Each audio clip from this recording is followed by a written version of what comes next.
BNP chairperson ও সাবেক প্রধানমন্ত্রী বেগম খালেদা জিয়াকে উন্নত চিকিৎসার জন্য লন্ডনে পাঠানো হচ্ছে। বিশেষজ্ঞ চিকিৎসকদের পরামর্শ অনুযায়ী বিখ্যাত লন্ডন ব্রিজ হাসপাতালে চিকিৎসা নেবেন তিনি। বিস্তারিত প্রতিবেদনে। উন্নত চিকিৎসার জন্য বিএনপি চেয়ারপারসন বেগম খালেদা জিয়াকে যুক্তরাজ্যের সেরা হাসপাতালগুলোর একটি লন্ডন ব্রিজ হাসপাতালে ভর্তি করা হবে। লন্ডনের টেমস নদীর তীরে ঐতিহাসিক টুলি স্ট্রিটে এই হাসপাতালটি অবস্থিত। 1986 সালে চালু হওয়া প্রতিষ্ঠানটি বর্তমানে বিশ্বের বৃহত্তম বেসরকারি স্বাস্থ্যসেবা সংস্থা HCA ইন্টারন্যাশনাল দ্বারা পরিচালিত হয়। বিশ্বমানের Thermex rod, Salam steel Thermex, দেশের একমাত্র Thermex rod.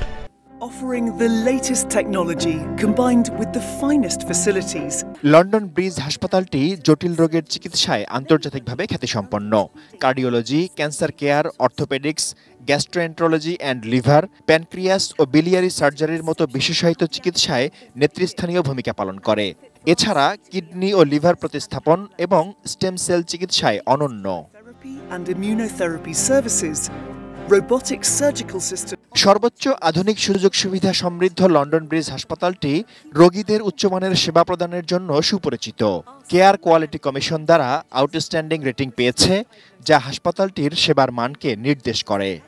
MRI and CT modalities. Shaon Mahfuz, desk report, ATN news.